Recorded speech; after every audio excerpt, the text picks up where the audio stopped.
Λόγος. Ελληνική γλώσσα, αυτοεικονογραφημένη. Τα ζώα. Όνομα μη, υπατία εστίν. Όνομα μη, παυσανίας εστίν. Ιδού, το ζώον μου, ονόματι Άργος. Ο Άργος, καλοσκίον εστίν. Τι εστι τούτο, ο υπατία. Ζώον εστίν. Τι ζώον. Ύπος εστίν. Τι πει, ο ύπος. Ο ύπος τρέχει. Τι εστι τούτο. Μέγα ζώον εστίν. Τι ζώον. Ελέφας εστίν. Τι ποιούσιν οι ελέφαντες. Οι ελέφαντες βαδίζουσι και τρέχουσιν. Τι εστι τούτο. Μέγα ζώον εστίν. Τι ζώον. Φάλαινα εστίν. Τι πει, η φάλαινα, άρα τρέχει. Ουδαμός ου τρέχει, αλλά κολυμβά. Τι εστι τούτο. Μικρόν ζώον εστίν. Τι ζώον. Μέλισσα εστίν. Τι πει η μέλισσα, άρα κολυμβά και η μέλισσα. Η μέλισσα ου κολυμβά, αλλά πέτεται. Τι εστι τούτο.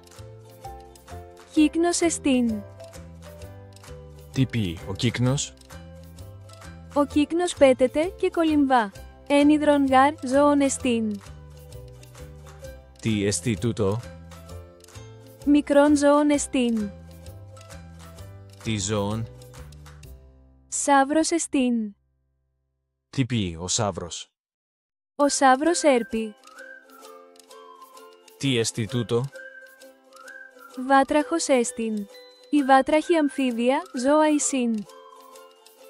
Τι ποιούσιν η βάτραχη. Η βάτραχη πηδώσιν. Τι εστι ταύτα. Ζώα εστίν. Τι ζωά. Χελώνε εισίν. Δυο θαλάσσιε χελώνε. Μια μικρά θαλασσία χελώνη και μια μεγάλη. Τι ποιούσιν, θαλάσσια χελώνε, άρα τρέχουσιν. Ουδαμός ου τρέχουσιν, αλλά κολυμβώσιν. Τι εστι ταύτα. Χελώνε εισίν. Τρεις χερσέ χελώνε. Μια χελώνη μεγάλη και δύο μικρέ. Τι ποιούσιν χερσέ χελώνε, άρα κολυμβώσιν. Ουδαμός ου κολυμβώσιν, αλέρπουσιν. Τι εστι ταύτα. Ιχθύες εισίν. Άρα κολυμβώσιν. Ναι, οι ιχθύες κολυμβώσιν. Τι εστι ταύτα.